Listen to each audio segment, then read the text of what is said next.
Está começando mais um Juca Kfouri Entrevista na sua TVT.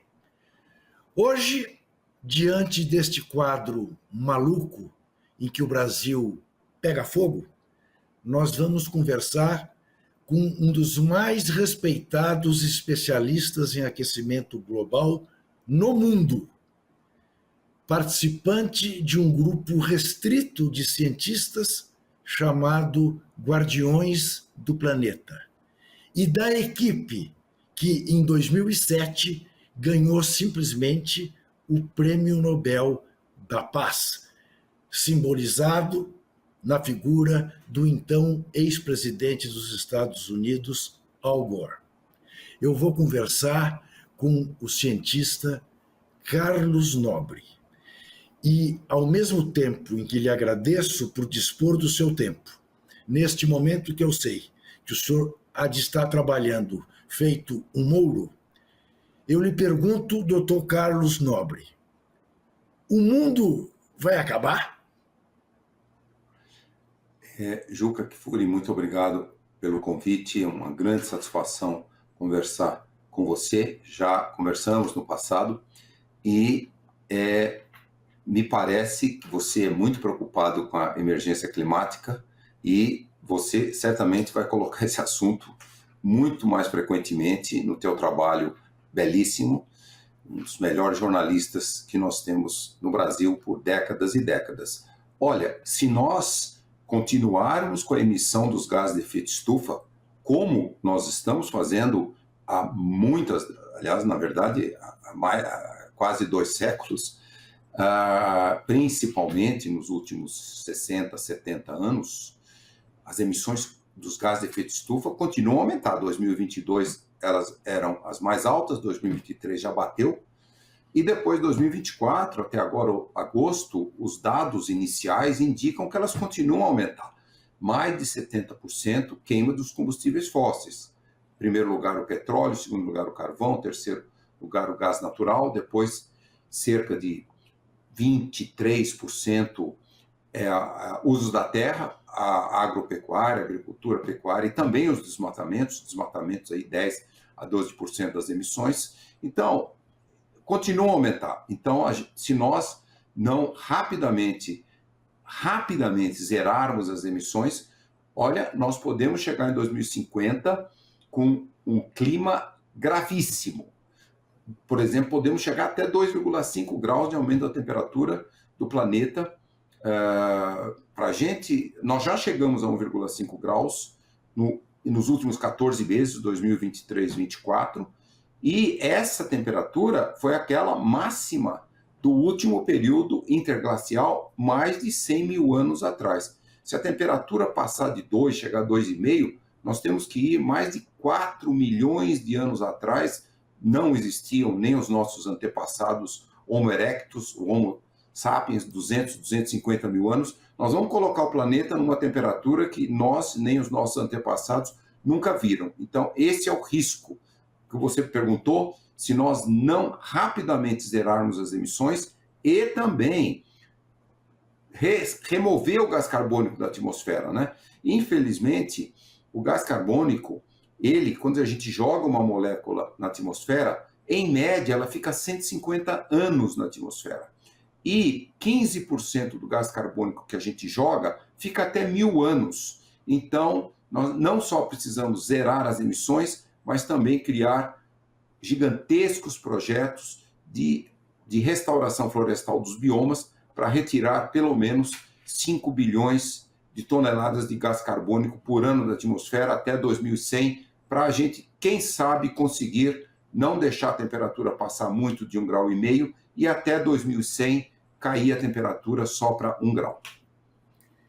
Doutor Carlos Nobre, antes da gente ir se aprofundar nas questões específicas que dizem respeito ao combate ao aquecimento global, eu gostaria de ouvir o senhor sobre o que o cidadão pode fazer imediatamente numa cidade como São Paulo, há 4 dias considerada das grandes cidades do mundo a de pior ar, para se proteger, para proteger a saúde. Não estou nem falando para auxiliar na questão da diminuição da poluição, do aquecimento global.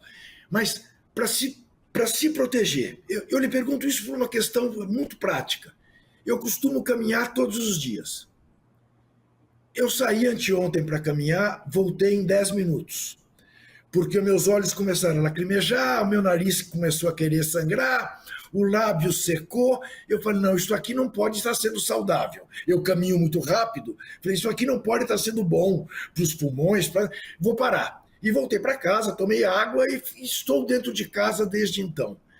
O que fazer para, enfim, a gente poder enfrentar isto sem correr riscos maiores de saúde? Olha, você falou muito bem. A seca, recorde de seca na maioria dos estados brasileiros, inclusive o estado de São Paulo, recordes de ondas de calor e, infelizmente, uma adição à grande poluição urbana. São Paulo é a cidade mais poluída por urbana, né? As questões urbanas, queima dos combustíveis fósseis nas cidades. Agora tivemos a explosão dos incêndios florestais em todos, praticamente quase todos os biomas brasileiros, inclusive no estado de São Paulo, mas também a queima do Cerrado, do Pantanal, da Amazônia. Os ventos estão trazendo para o Sudeste, inclusive para a cidade de São Paulo. Então nós estamos numa situação crítica. Então vamos lá. Proteção da saúde. Eu não sou, por favor, Ju, Sim, eu sei. não sou médico, mas assim, proteção da saúde. Não ficar caminhando em horas quentes, das 9h30 da manhã até as 4h30, 5 da tarde. E de manhã tem um outro risco enorme, que é a hora que a poluição do ar atinge valores muito altos, porque nessa época do inverno, meteorologicamente falando, nós temos a chamada inversão térmica. Na madrugada e no início da manhã, a temperatura esfria na superfície e ela fica mais quente, por exemplo, 1 quilômetro de altura na atmosfera. Com isso, esse ar cheio de poluição, ele não sobe, ele não dispersa, ele fica muito próximo, aumenta muito isso. Então, para a saúde humana, não é bom nem caminhar nessas horas. E quem tiver que andar, quem tiver que pegar ônibus, quem tiver... Olha, é uma mudança cultural, Juca, que nós não temos no Brasil, que é usar máscara. Usar uma máscara muito daquelas perfeitas para não deixar esse ar poluído entrar no nosso pulmão. Por exemplo, quando a gente vai em países com outras culturas, 30 anos atrás, primeira vez que eu fui a Tóquio, no Japão, quando eu cheguei lá, fiquei muito impressionado, porque eu vi tanta gente na rua, no metrô, usando máscara, e eu perguntei. Eles falaram, não, isso é uma tradição aqui no Japão. Qualquer pessoa que esteja com gripe, com resfriado, usa máscara, outros usam máscara, idosos, idosas, para não pegar as doenças. Não era nem a superpoluição urbana 30 anos atrás. Também Tóquio tem poluição urbana, então muita gente usa máscara. Então nós temos que quase que mudar a cultura aqui no Brasil, fazer o que nós fizemos em 2020, 2021 e até começo de 2022. O Brasil foi um dos países com maior percentual de pessoas que usaram máscaras. Ainda que tínhamos naquela época um presidente negacionista que era contra usar máscara, que nunca colocou máscara, você entende? Mas mesmo assim o Brasil foi na direção, nossa, se brasileiros na Covid não tivessem usado máscara, talvez a gente perdeu 1 milhão de brasileiros com a Covid, teria sido 3 milhões, 4 milhões. Então você vê, isso foi importante. Agora nós temos que mudar a cultura quando continuarem esses eventos extremos, secas, onda de calor, a inversão térmica em São Paulo, que mantém uma poluição gigantesca próxima da superfície, e o recorde de queimadas, vamos também, não é fácil, mas nós temos que mudar culturalmente, e todos os brasileiros vão passar a usar máscara. Então, não sair para caminhar nessas horas muito poluídas, nem nas horas muito quentes, e todos os brasileiros nessas cidades quentes, com ondas de calor, com poluição, têm que passar, como japoneses, a usar máscara. Doutor Carlos Nobre, A gente sabe o que historicamente causa o aquecimento global. Este desenvolvimentismo absolutamente anárquico, né? Esta ganância do sistema capitalista.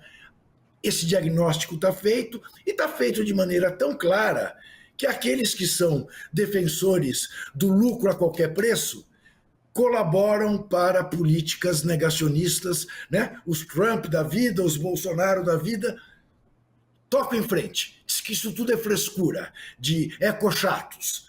Muito bem. Em que medida a gente pode identificar, neste momento no Brasil, o crime cometido pelas queimadas, mas não apenas o crime econômico? O senhor suspeita que possa haver aí, neste país que está vivendo há anos toda esta intolerância política, que isto tem a ver com possíveis crimes políticos, ou seja, claramente para prejudicar a política do governo de proteção ambiental? Juca, muito bom ponto que você trouxe. O primeiro comentário que eu quero fazer é que um risco para o planeta, né, até para a sobrevivência do planeta, tem a ver com o crescimento nas últimas décadas, nos últimos 25 anos, em todo o mundo, do populismo político. O que é o populista? Quase 80% dos populistas são de extrema direita, mas há populistas de extrema esquerda também.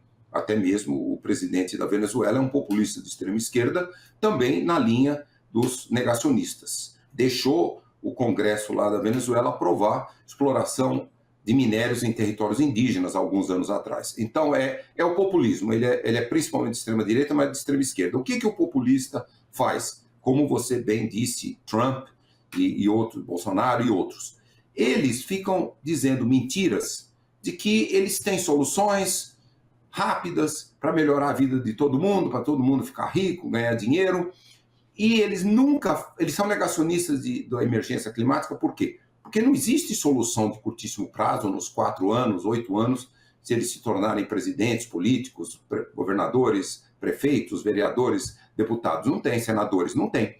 Então, eles preferem dizer que não existe risco climático, que não existe, que o planeta vai se estabilizar, porque eles não teriam como resolver essas questões. Então, isso é muito, estou dando um exemplo aqui, esse é o populismo. Por que as populações mundiais estão elegendo mais políticos populistas? Então, esse é um risco cultural muito grande. As populações, talvez elas estejam preocupadas, mas dizendo, não, eles disseram que não tem problema, eles vão reduzir, eles vão fazer isso. Esse presidente do Brasil falou que ia combater a corrupção política, tal, ao contrário, foi super corrupto político. Quer dizer, então isso muito... Ia combater o crime organizado? Não, o crime organizado explodiu nos 4 anos daquele governo. Então, esse é o populismo. É uma preocupação muito grande, que isso está crescendo no mundo todo. No mundo todo, é uma preocupação. Então, é isso, quer dizer, nós temos realmente que ter, e aí nós temos a nossa eleição agora para prefeitos e vereadores, outubro e novembro, e eu tenho falado isso, nós brasileiros, por favor, independente se você é de direita, centro ou esquerda, extrema direita e extrema esquerda, normalmente vai para o negacionismo. Mas se você é de direita, de centro e de esquerda, não votem em prefeitos e vereadores que vão continuar com o negacionismo da emergência climática. Vamos só eleger políticos que vão fazer as cidades se tornarem mais resilientes.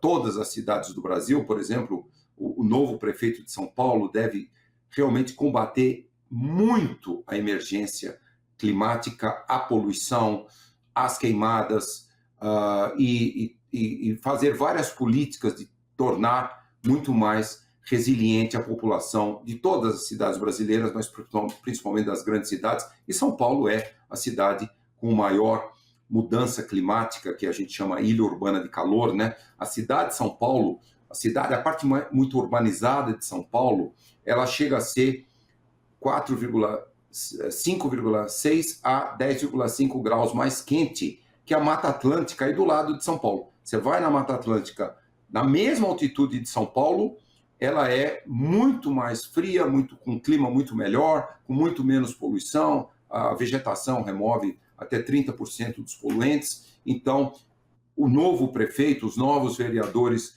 de São Paulo e do Brasil todo têm que começar em políticas muito efetivas de reduzir os riscos. Não tem mais volta, esses eventos extremos não tem mais volta. E como eu falei, além do aquecimento global, cidades têm essa ilha urbana de calor, então precisa fazer grande restauração florestal das cidades. Agora, dramaticamente, isso não aparece nos debates, praticamente não aparece nos planos de governo, até dos candidatos mais sensatos, não?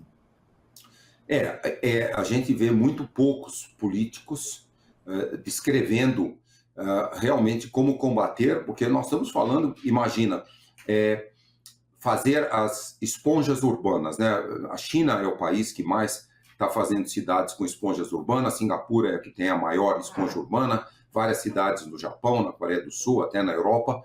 Então, você fazer esponjas urbanas, você tem que proteger muitas áreas, reconstituir. Isso aí é alguma coisa que o setor imobiliário de todo o Brasil, de todas as cidades, luta muito contra. Eles querem continuar expandindo, tirando áreas de vegetação, áreas de floresta. O setor imobiliário, lá atrás, 6 anos atrás, o Congresso no Brasil aprovou aquela mudança de emenda constitucional que permite que a Câmara de Vereadores digam quantos metros você tem que ter de matas ciliares ao lado de cada rio. Lá atrás, no Código Florestal nosso de 65, esses rios aí na cidade de São Paulo teriam que ter cerca de 200, 250 metros, sem nada, mantendo a vegetação. E aí, essa mudança lá atrás, ela faz a Câmara de Vereadores aprovar o que eles querem. E tem Câmara de Vereadores de cidades que estão dizendo,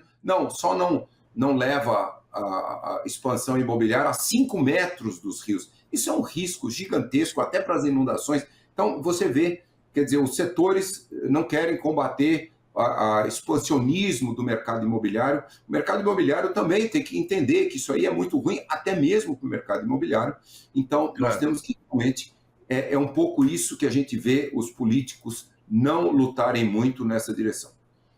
Nós vamos fazer um rápido intervalo e voltaremos em seguida com o Dr. Carlos Nobre. Até já.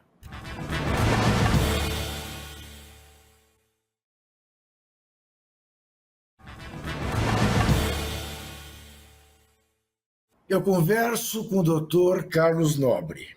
Veja bem com quem eu converso. Um cientista internacionalmente reconhecido na luta contra o aquecimento global. Pesquisador sênior do Instituto de Estudos Avançados da Universidade de São Paulo e co-presidente do painel científico da Amazônia. Licenciado em Engenharia Eletrônica pelo ITA, e com doutorado em meteorologia pelo Massachusetts Institute of Technology, nos Estados Unidos. É também, e por mais de 30 anos, foi diretor, entre 91 e 2003, do Instituto Nacional de Pesquisas Espaciais. Foi secretário nacional de Política de Pesquisa e Desenvolvimento do Ministério da Ciência e Tecnologia. Fez parte da equipe internacional de cientistas que recebeu o Prêmio Nobel da Paz em 2007, junto com o ex-vice-presidente americano Al Gore. Pelo papel que desempenha, é o primeiro brasileiro a fazer parte do grupo Guardiões do Planeta, um coletivo independente que trabalha com a ciência para mensurar os limites do nosso planeta.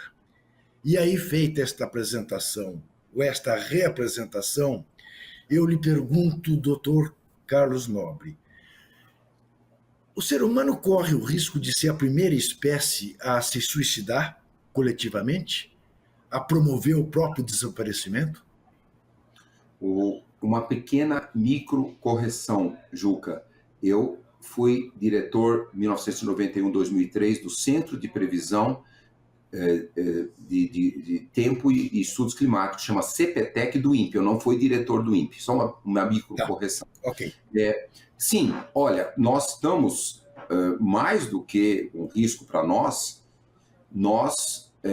se nós continuarmos com o aquecimento global, antes de 2100, se a temperatura passar de 4 graus, nós vamos causar a 6ª extinção de espécies do planeta Terra, desde que surge a vida no planeta, 3,5 a 3,6, os primeiros moléculas com DNA, cianobactéria, isso tem 3,5, 3,6 bilhões de anos atrás, e depois houve já 5 grandes extinções. A última foi quando caiu aquele super asteroide lá no Golfo do México e mudou toda a atmosfera, a poluição. Aquilo levou à extinção, por exemplo, dos dinossauros e mais de 60% de todas as espécies. Se nós continuarmos com o aquecimento global e a temperatura chegar a 4 graus, isso vai gerar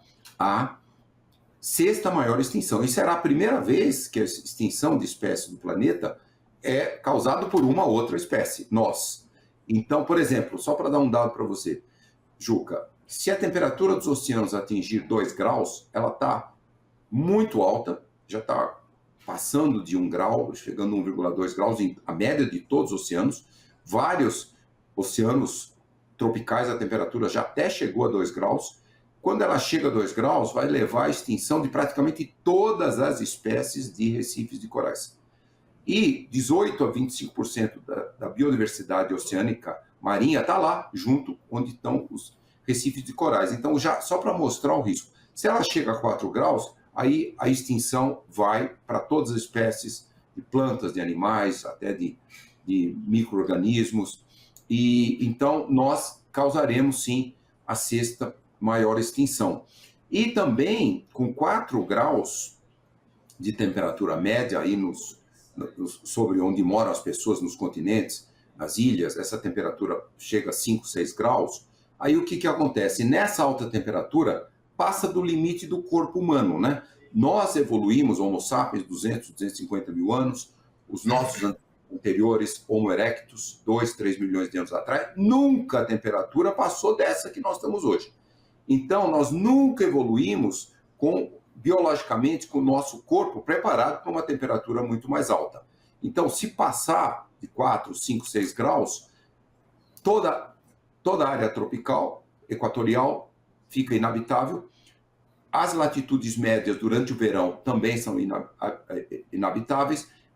Lugares habitáveis vão ser só Antártica, o Ártico e o topo das montanhas, Alpes, Andes, Himalaia. Então, é quase que um planeta se torna inabitável. Então, já foram feitos estudos que nessa situação o planeta no máximo vai poder ter 1 bilhão de habitantes, que todos vão ter que se mudar para o topo das montanhas, o Ártico e a Antártica.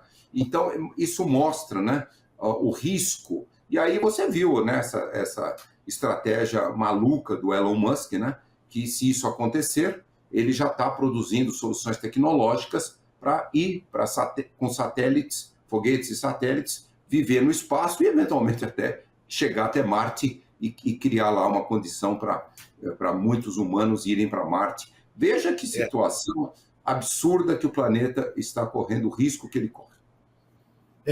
Eu sempre acho que ele faz campanha para o Trump para apressar esse processo e poder vazar para o espaço, porque não há outra explicação, né, que ele respalde este maluco. Eu vou lhe fazer uma pergunta bastante pessoal. Eu sou 1 ano e 23 dias exatamente mais velho que o senhor. É claro que eu olho já para o fim da minha vida e às vezes me preocupo, né, com eventuais doenças que possam me pegar, mas me preocupa muito mais o fato de eu ter 4 filhos, o mais velho de 51 anos, ter 2 netas, uma de 16, outra de 19, e pensar em que mundo que eles vão viver. Não sei se o senhor tem filhos, Mas a pergunta que eu lhe faço é a seguinte: o senhor consegue dormir diante de todas as informações que o senhor tem, diante de tudo que o senhor sabe que se afigura se as coisas não sofrerem uma interrupção imediata? O senhor consegue deitar, pôr a cabeça no travesseiro, embora eu saiba que a sua consciência seja tranquila, mas o senhor consegue dormir diante desse terror que o senhor descreve para nós? Olha, Juca, eu vou dizer para você, isso que você trouxe é um dos maiores desafios que todos nós, da nossa geração, você é um pouquinho mais velho que eu, parabéns que seu cabelo é todo preto, o meu já é todo branco, e a nossa geração foi a geração que a ciência mostrou todos os riscos. Eu nunca vou me esquecer, 1979, eu estava lá no meu doutorado, lá no MIT, nos Estados Unidos. O meu orientador, professor Joe Charney, era um grande cientista, um dos maiores cientistas de meteorologia, de clima. Ele foi convocado pela Academia de Ciências dos Estados Unidos para fazer um estudo, ele chamou lá os melhores cientistas, e aí, em agosto de 1979, eles lançaram um estudo em Washington. Ele voltou do estudo, chamou os 3 alunos de doutorado que ele tinha e falou: meus alunos, eu estou muito preocupado. Isso é 79, hein? Antes das emissões aumentarem demais. Eu estou muito preocupado. Se nós dobrarmos as emissões dos gases de efeito estufa, a temperatura do planeta vai aumentar 2,5 graus, 3 graus. É muito preocupante. Isso ele falou lá atrás. Então, nós cientistas climáticos, nós estamos tão preocupados, depois que criaram, em 1990, o painel intergovernamental de mudança climática, eu participei de vários desses relatórios do painel, mostrando, então nós estamos alertando, a ciência está alertando sobre o risco há mais de 30 anos. O que o planeta fez? Nada. Então, a minha geração, a sua geração, Juca, foi a que mostrou o risco que o planeta está correndo. Nós buscamos soluções? Não. Por que não? Então, as emissões não param de crescer. E eu costumo fazer uma analogia que me parece um mistério para mim. Você lembra, em novembro, dezembro de 2019, foi quando a ciência começou a mostrar aquele vírus, o SARS-CoV-2, o coronavírus, lá naquela cidade da China. Começou a aparecer que esse vírus era grave, ele transmitia de pessoa para pessoa, não era através do inseto que morde, nada. Então começou a ver os primeiros casos. Puxa vida, isso é 4 meses depois, a Organização Mundial de Saúde declara pandemia em todo o mundo. E aí todos nós, como eu falei, o Brasil foi um dos países que se preocupou, não o presidente, mas os estados, o Supremo Tribunal Federal deu uma ordem para os estados precaverem, o lockdown, as máscaras, tudo aquilo, e o prejuízo econômico estimado aí em 2020 e 2021, uns 15 trilhões de dólares por tudo isso, mas não tinha jeito, senão centenas de milhões de pessoas morreriam. Então, às vezes eu me pergunto, fazendo essa analogia, por que a saúde ela é tão mais efetiva de mostrar o risco do que a ciência climática, né? E a ciência climática está mostrando esses alertas há 30 anos e as emissões continuam aumentando. Então, nós temos esse enorme desafio. Eu estou muito preocupado, assim como você, 2 filhos, o mais velho, 47 anos, 2 netos, 12 e 3 anos. Os meus netos vão viver mais de 40, 50 ondas de calor na sua vida. A nossa geração, Juca, talvez aí na faixa aí, a gente pensava que não íamos ter mais do que cerca de 7, 8 ondas de calor, agora explodiu tudo, nós vamos passar por mais de 10, 12, mas os nossos netos vão experimentar um planeta quase que inabitável. Então é muito triste, você falou uma coisa que me deixa numa angústia enorme, né?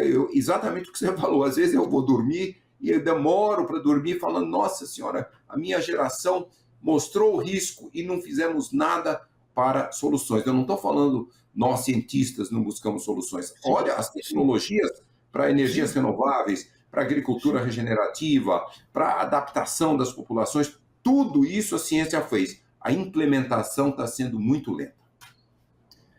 Qual o papel da ONU nisso? Eu sei, a gente sabe, a ONU não consegue resolver conflitos os mais variados por todos os cantos do mundo, é Rússia na Ucrânia, é Israel na faixa de Gaza, é tudo que a gente sabe.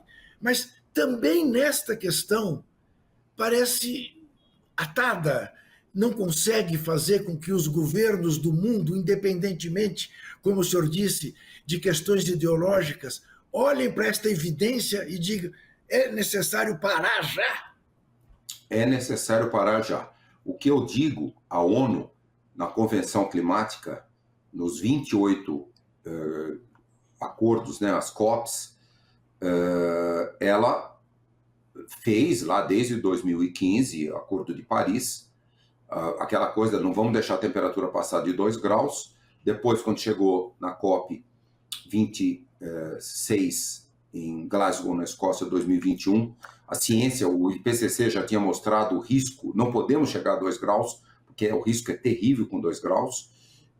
Aquele dado que eu dei, quer dizer, extingue todas as espécies de recifes de corais com 2 graus. E aí todos os países, 196 países, assinaram o acordo lá da COP 26, de não deixar passar de 1,5 graus. Para isso, os países assinaram o acordo, reduzir em 43% as emissões até 2030 e zerar as emissões líquidas até 2050. Mas, mesmo que isso fosse verdade, os países não estão indo para reduzir 43% as emissões. Elas continuam, 2024 baterá o recorde, e será quase impossível reduzir em 5 anos, 6 anos, até 2030 as emissões. E como você falou, a questão das guerras trazem também uma instabilidade política mundial, um pouco da explicação que se tem por que os países estão tão lentos na redução das emissões é por causa da guerra da Rússia na Ucrânia, a guerra de Israel na faixa de Gaza. E então nós estamos indo. Isso, veja bem, isso era porque a ciência dizia, se a gente fizer isso, reduzir agora quase 50% e zerar as emissões líquidas até 2050, a gente não passa de 1,5. Olha que situação, 14 meses com a temperatura já chegando a 1,5. A ciência não previu que já chegaríamos pela primeira vez em 1,5 lá atrás, em maio, junho de 2023, e continua até agora, agosto de 2024, e teremos agora um laninha começando outubro, novembro. Pode ser que a temperatura esfrie um pouquinho, mas vai ser muito pouco. Ela pode até ficar 1,5 em 2025. E se isso acontecer, e a ciência falar, chegamos em 2025, a meta da COP26 não é suficiente. Nós vamos ter que zerar as emissões muito mais rapidamente, talvez muito lá por 2040, e aí, a partir de 2040, remover uma grande quantidade, talvez 5 bilhões de toneladas de CO2 por ano da atmosfera, para não deixar ela passar muito de 2 graus e talvez depois de 2040 começar a baixar a temperatura. Então, esse é o maior desafio. Desculpe a ignorância, doutor Carlos. Como é que remove? Bom, vamos lá. A maneira natural de remover é a restauração florestal. Já foram feitos estudos que mostrando que se a gente conseguir restaurar os biomas, globalmente falando, 6 a 7 milhões de quilômetros quadrados, totalmente factível, porque a agricultura moderna, a agricultura, ela é muito mais eficiente, utiliza uma área muito menor. Você vai Estados Unidos, todos os países europeus, Japão, China, a cada ano diminui a área da agricultura e a produção agrícola não para de crescer. Então, isso é factível com a ciência moderna agrícola. E aí você vai restaurar. Infelizmente, nos países tropicais, o desmatamento tem aumentado por décadas e décadas. Felizmente, na Amazônia, de toda a Amazônia, uma grande redução o ano passado, 55% em toda a Amazônia, mais de 50% no Brasil. Continuamos reduzindo os desmatamentos. Então, isso é factível. Então, este projeto diz, vamos restaurar 6 a 7 milhões de quilômetros quadrados em todo o planeta. Isso removerá mais de 5 bilhões de toneladas de CO2. Essa é a solução baseada na natureza. Essa solução é factível, ela protege a biodiversidade, ela remove uma grande quantidade de gás carbônico por muitas e muitas décadas. Florestas tropicais crescem muito rapidamente, 35, 40 anos, depois continuam crescendo. Florestas de a latitudes médias e altas latitudes, mais de 100 anos, mas também vão removendo. Então, essa é a solução baseada na natureza. Também se busca hoje o que se chama geoengenharia, que é puxar o ar com bombas e aí tirar o CO2 do ar e aí fazer reações químicas e transformar aquele CO2.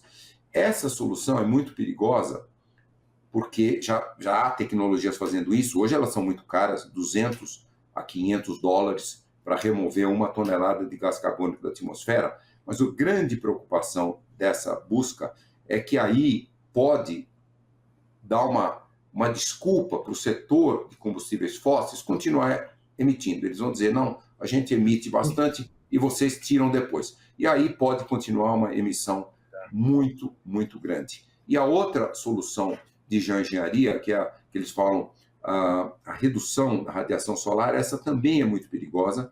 Por quê? Se fala de jogar micropartículas.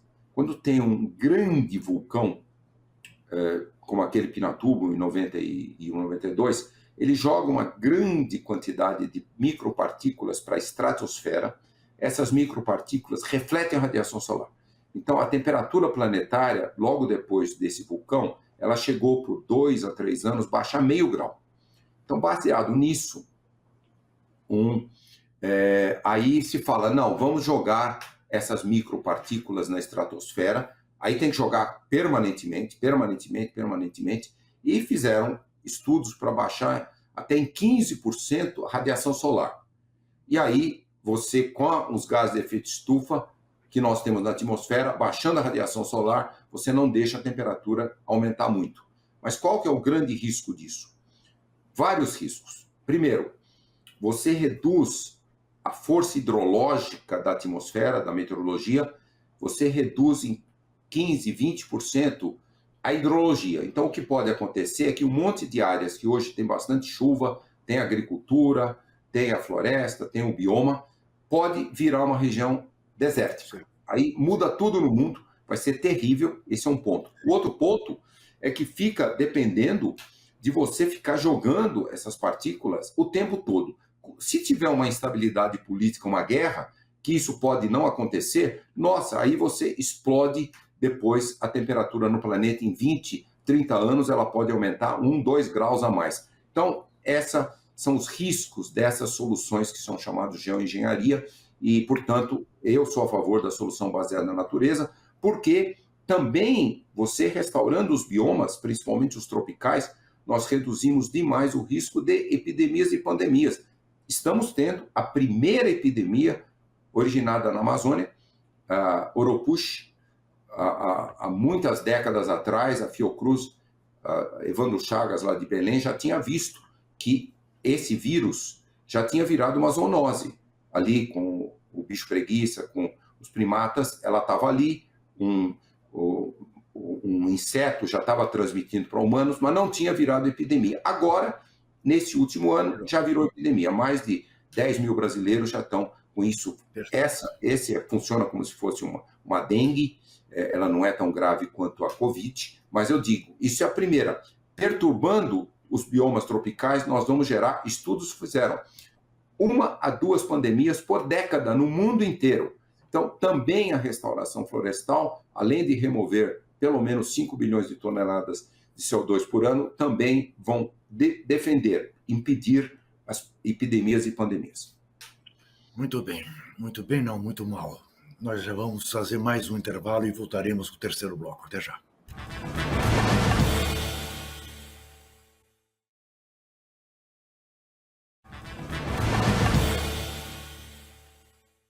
Eu converso com o cientista que fez parte da equipe que ganhou o Prêmio Nobel da Paz em 2007 por lutar contra o aquecimento global.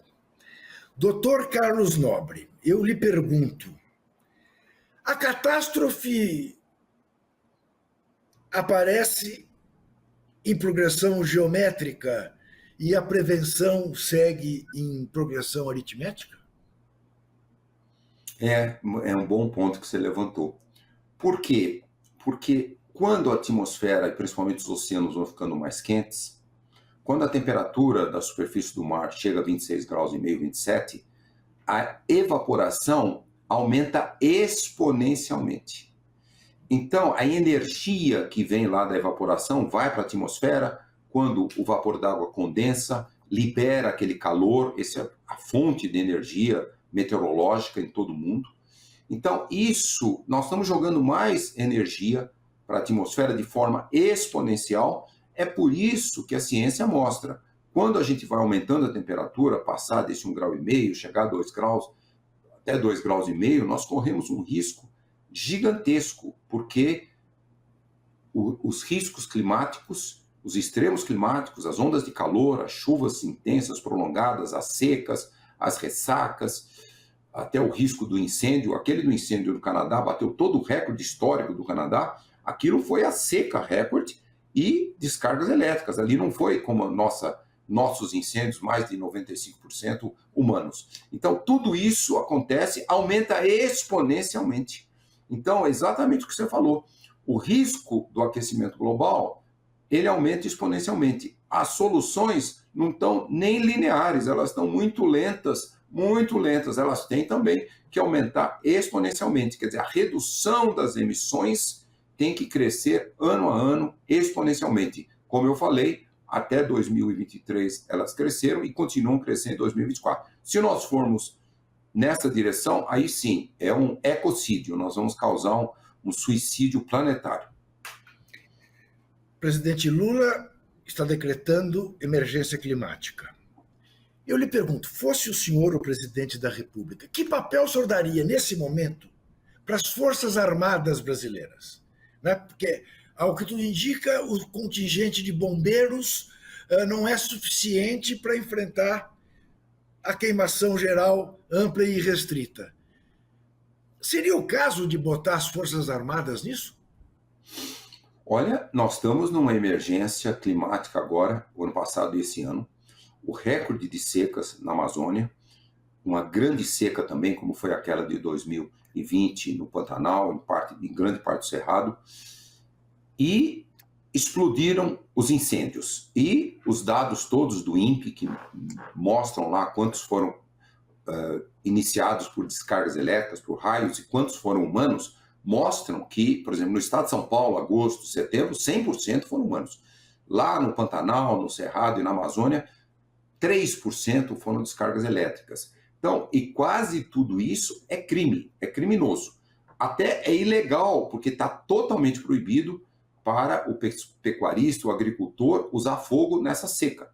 É proibido usar fogo lá para queimar pastagem, para plantar de novo uma nova pastagem ou cultura agrícola. Isso é, infelizmente, uma cultura do agricultor brasileiro de séculos. A agricultura moderna, a pecuária moderna não usa fogo, mas é ilegal. Mas grande parte desses incêndios, 2023, 2024, já está começando a aparecer, as investigações estão sendo, deixando muito clara, eles são criminosos. Então, de fato, realmente, nós temos que ter um combate agora ao crime.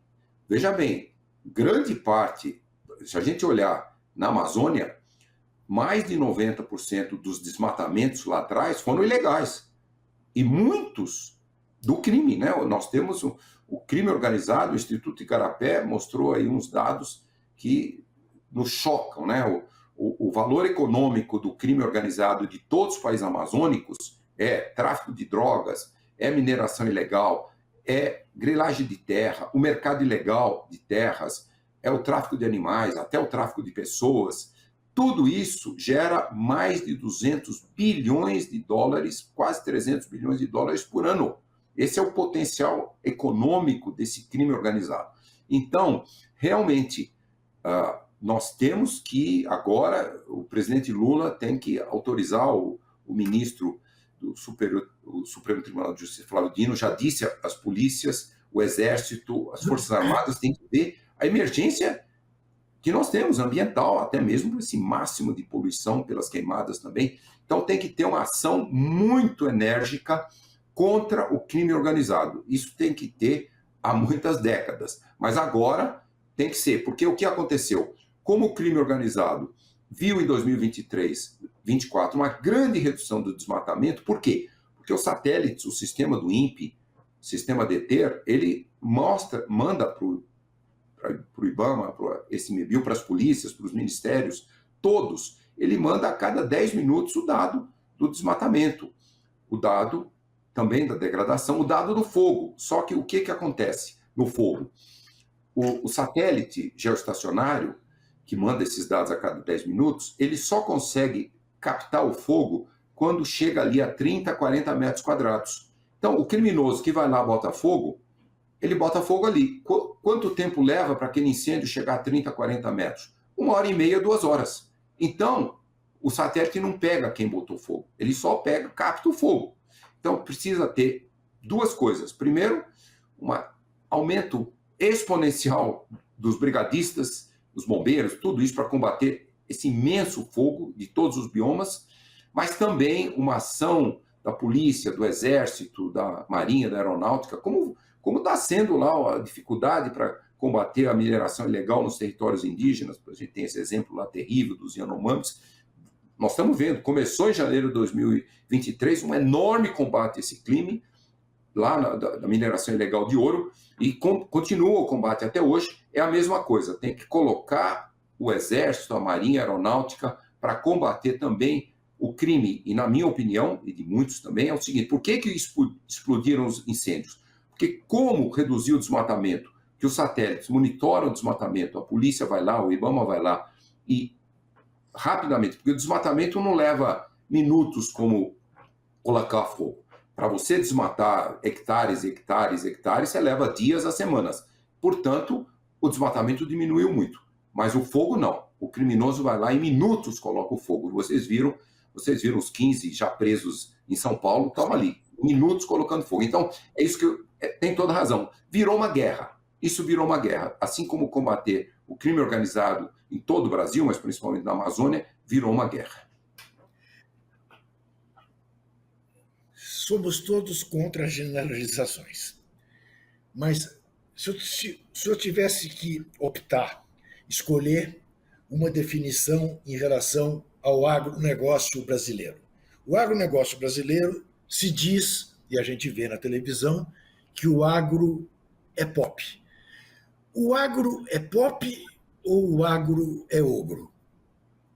Olha, na verdade, esse é um fenômeno mundial que é muito difícil até de entender, mas várias pesquisas mostraram que de todos os setores econômicos, o setor que é mais negacionista, na verdade o único setor que mais de 50% é negacionista das mudanças climáticas é o agronegócio. Mundialmente, isso não é aqui no Brasil. Nos Estados Unidos, praticamente todo o agronegócio dos Estados Unidos apoia o Trump. Nós vimos o agronegócio aqui no Brasil, praticamente todo apoiou Bolsonaro. E não é só nesses dois países. Na Argentina, o agronegócio aprovou Milei. Os países europeus, o agronegócio também é negacionista. Lembra quando o presidente Macron da França mandou aumentar o preço dos combustíveis fósseis para reduzir os combustíveis fósseis? Pronto, greves, fizeram tudo aquilo, passeatas, aquela coisa toda. Então, é um mistério por que o agronegócio, globalmente falando, é o mais negacionista. Por quê? Um dos setores mais afetados pelos eventos climáticos extremos é o agronegócio. Veja, a pior produção de soja da história do Brasil foi agora com essa seca na Amazônia, no Cerrado. As chuvas excessivas no Rio Grande do Sul destruíram ainda tudo que não tinha sido colhido de arroz, de milho. O agronegócio está sendo muito prejudicado por esses eventos extremos. Então, é um pouco misterioso por que mais de 50% do agronegócio apoia os políticos negacionistas, são negacionistas. Esse é um grande mistério. Então, esse, na verdade, como você falou, não é agronegócio. Não é o agronegócio sustentável, esse é o ogronegócio. Como fazer isso para mudar isso mundialmente é um grande desafio. Eu acredito até que esse desafio tem que começar nas escolas de agronomia, né? Quando a gente olha, algumas décadas atrás, escolas de agronomia, até mesmo a formação dos engenheiros agrícolas, florestais, etc., era muito na direção da eterna expansão do agronegócio, que não tinha problema climático, nada. então precisa educar muito melhor os estudantes. Mas, de qualquer modo, tem que ter políticas muito rápidas para não deixar o agronegócio continuar atuando nessa linha completamente anti-ciência. Como é que o senhor vê o desempenho da ministra Marina Silva? Eu, às vezes, olho e fico até com dó, porque vejo gente culpando a ministra pelo que está acontecendo nesse momento no Brasil, quando eu a vejo como alguém que há anos também faz esses alertas, já foi politicamente muito prejudicada por fazer esses alertas, e agora eu olho para ela, a sensação, talvez até pela fragilidade física que ela tem, eu olho para ela como se ela fosse uma refém do que está acontecendo. Como é que o senhor vê? Olha, existem aí duas hipóteses, né? Eu tenho discutido isso também, e é lógico, a ciência tem que avançar um pouco para demonstrar isso, e também, lógico, as investigações policiais, mas aparentemente uma das razões aqui no Brasil dessa explosão de incêndios, olha, tivemos em 2023 50% de redução dos desmatamentos em relação a 2022 na Amazônia. Primeiro semestre desse ano, mas 38% de redução dos desmatamentos, como é aquilo que eu falei. O satélite monitora muito, o IBAMA passou a ser efetivo, a polícia, o ICMBio, tudo isso. Então, o que o crime organizado viu? Puxa, não posso mais desmatar. Acima de 90% por décadas e décadas, o desmatamento da Amazônia é criminoso, é ilegal. Então, eles falaram, puxa, agora o que nós vamos fazer?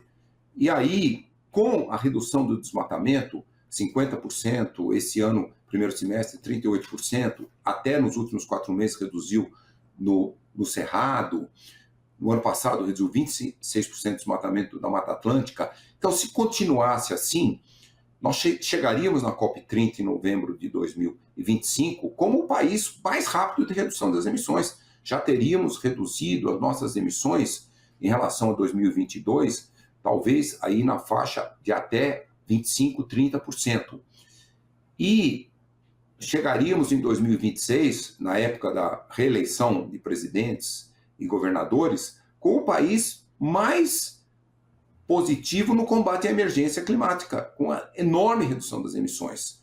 Então, eu acho que essa explosão do crime, principalmente dos incêndios, ela tem 2 fatores. Primeiro, é que, como ficou fácil pegar quem está desmatando, degradando, agora, com 3 anos de fogo, se acabou com a vegetação. Floresta amazônica, o cerrado, Mata Atlântica, tudo. E aí também, o que aconteceu? Infelizmente, eu já vi até pessoas do agronegócio atual criticando o governo, a ministra Marina Silva, dizendo, olha, ela está deixando explodir o fogo.